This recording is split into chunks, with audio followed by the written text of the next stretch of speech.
Well, good morning, good people. Mark Holmes here, and as always, I want to say thank you all for watching, commenting, subscribing, and being part of the Joe Boo Sports Report. Without you guys, as well as you ladies, you know that this literally does not work.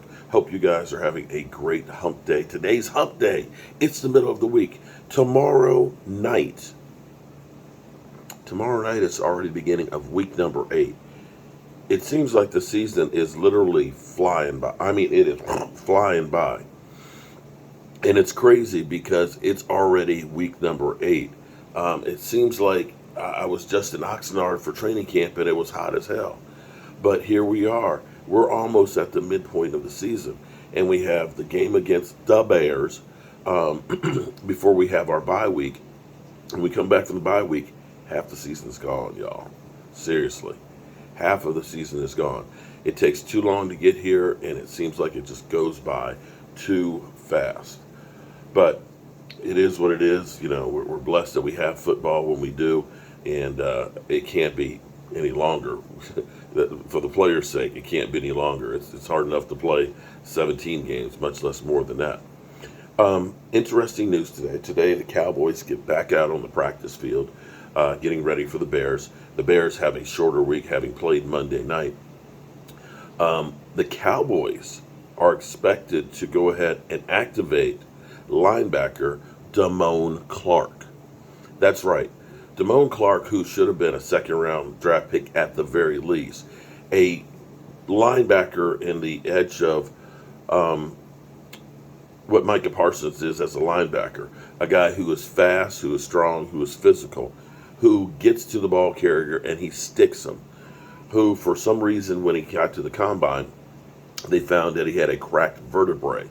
And so they ended up doing a fusion surgery. And that's basically they take a piece of bone, like from your hip or someplace, they carve it a little square, a little, piece of it. And they basically cut in between the two vertebrae and they put that piece of bone in there to lock those together to give him stability. And that's what he actually had done in March. And surprisingly, amazingly, I thought that this was going to be a red shirt season for him. You know, one of those cases where you took a fifth round draft pick, and if we get anything out of him, then we're great. Apparently, the 21-day window, which started exactly 21 days ago, started for the Cowboys where they said he's beginning to practice and work out and stuff. And now he is going to be activated today. And this gives another speed guy on this defense. This is crazy, the amount of players that we have that are coming to join this defense. This defense is unbelievable. And forgive me, yesterday I kept saying the Cowboys traded for Jonathan Haskins. It's not Haskins, it's Hankins. Hankins. But I was up underneath a 200-year-old house when all that stuff happened, digging holes, That's the sound of the men working. Okay, yeah. Anyway, digging holes in the dark. And I felt like a mole. I'm serious. I feel like a mole now. And I got to get back underneath of there and dig one more so I can get it inspected so we can keep working on this house. But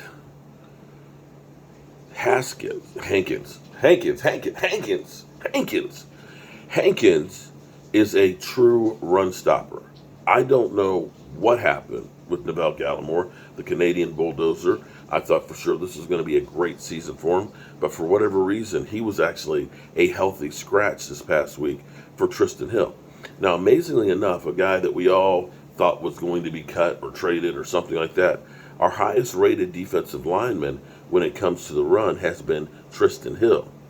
Now, I don't know if that says more about how good Tristan Hill is or how bad we've been against the run, but that has been our Achilles heel. And when you look at our division right now with the Giants and Barkley, and you look at the Eagles, who their whole thing is the running game. Let's be clear. They're not doing a whole lot of passing in comparison, but you need to be able to stop the run. And that has been also one of the Achilles heels for us when it comes playoff time.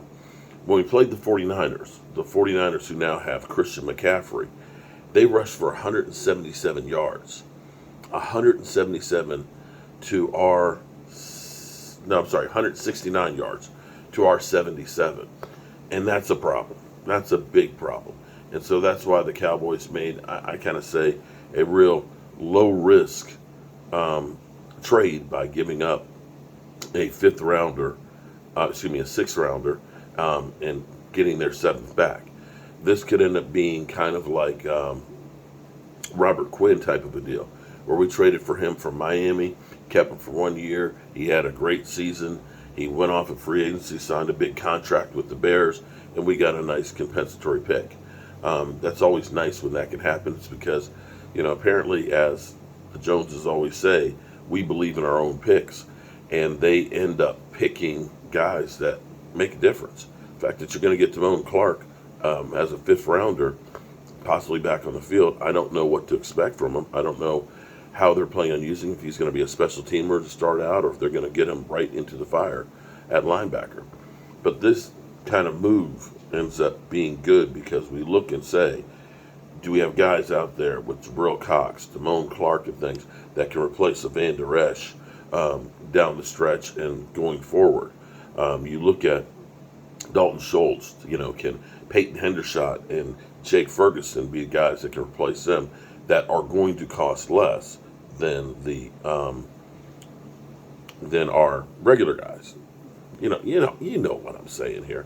Sorry, it's really early. I've got to be over at the house by 8 o'clock for the electrical inspection. It can be any time after 8, so I got to get out of there.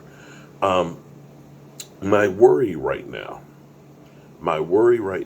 is, and it probably there's nothing we can do about it right now, is Dan Quinn. With what this Dallas Cowboys defense is doing, and last night I went through the numbers, and it was mind-blowing. Because right now we're average giving up 14.9 points per game. We are leading the NFL by 5 sacks, 29. We're on pace for 70 sacks.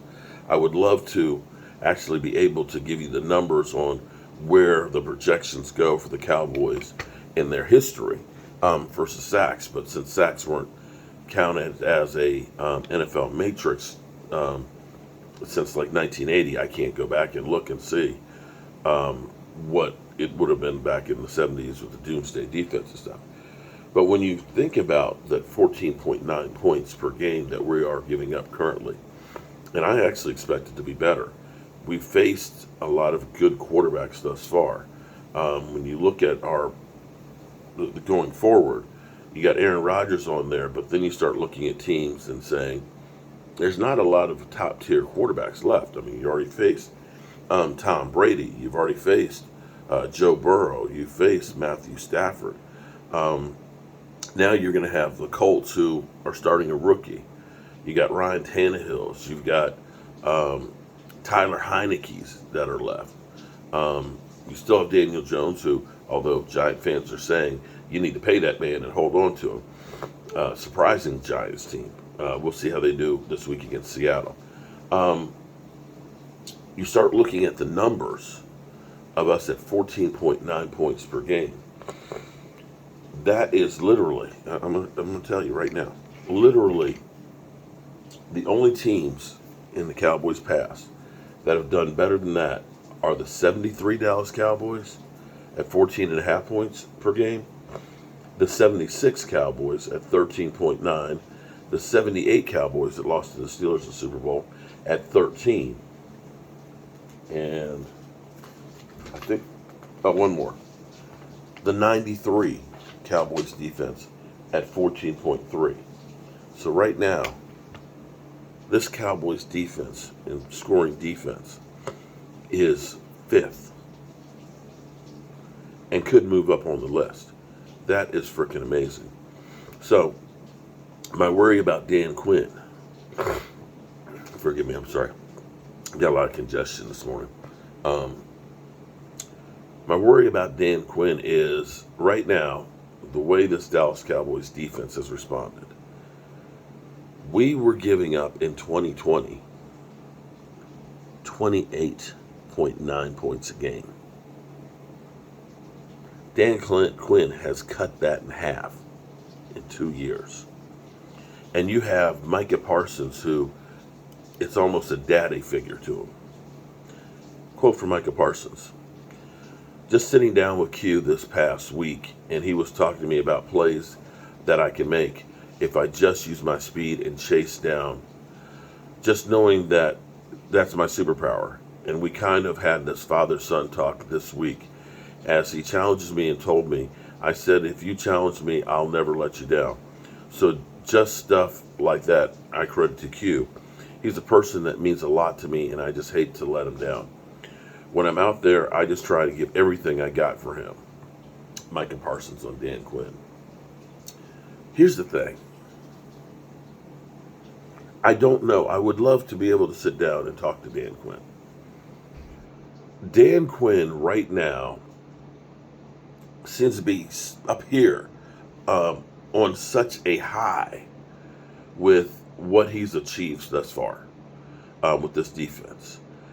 You look at how things ended in Atlanta.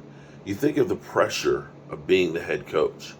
The head coach, you don't have those one-on-one workings like you do with the Micah Parsons.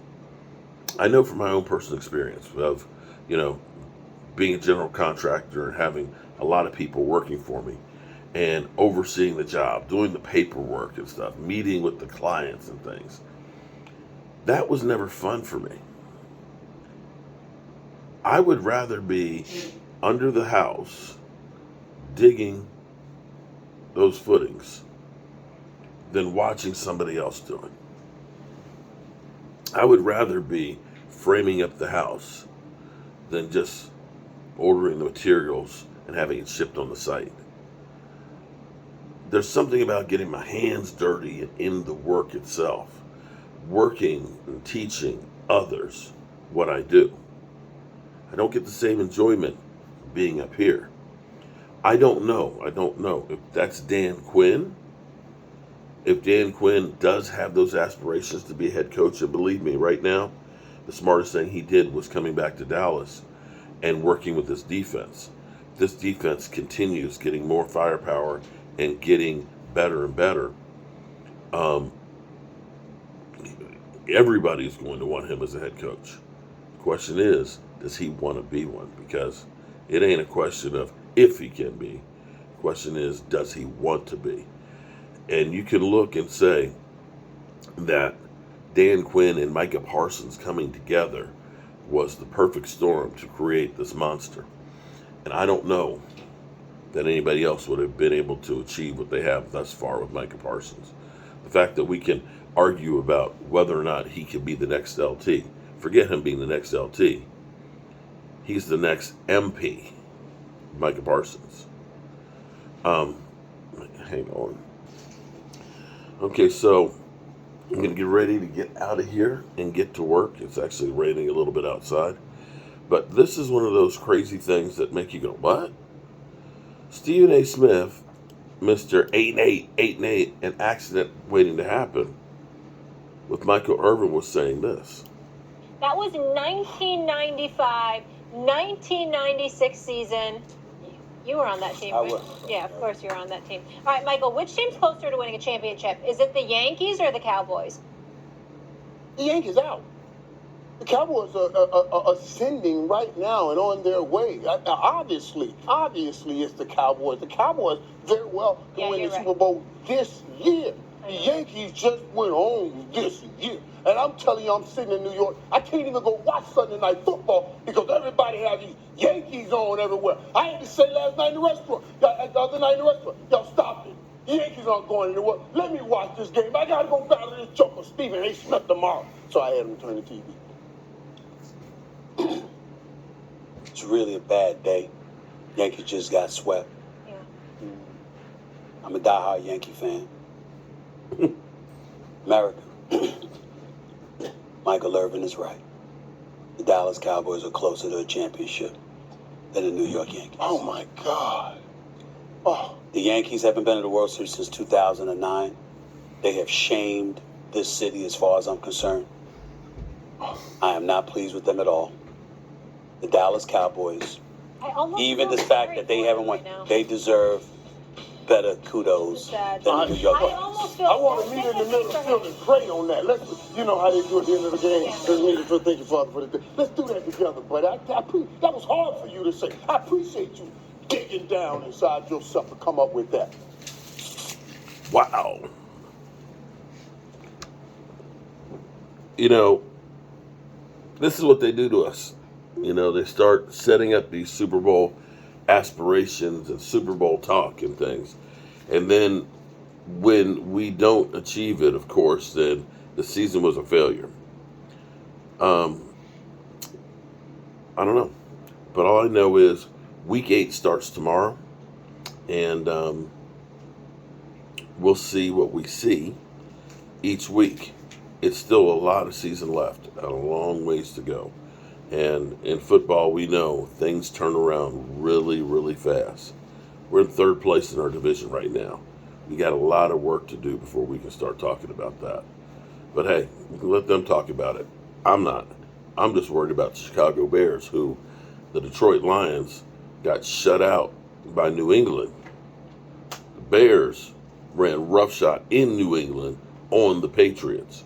So, by all means, don't be looking past the Browns. No, excuse me. Damn. The Bears. All right, good people. I got to get to work. I'll see you under the red brick house. Check out my other channel, Jobu's Day Job. We did about a 3-hour live stream while we were down there working underneath the old house and things. So you can definitely, we may do that again. We're going to probably be, I've only got one more hole left to dig down there, and then we're going to be working on some framing and stuff, and we have an electrical inspection today. So we will see you guys soon. Peace.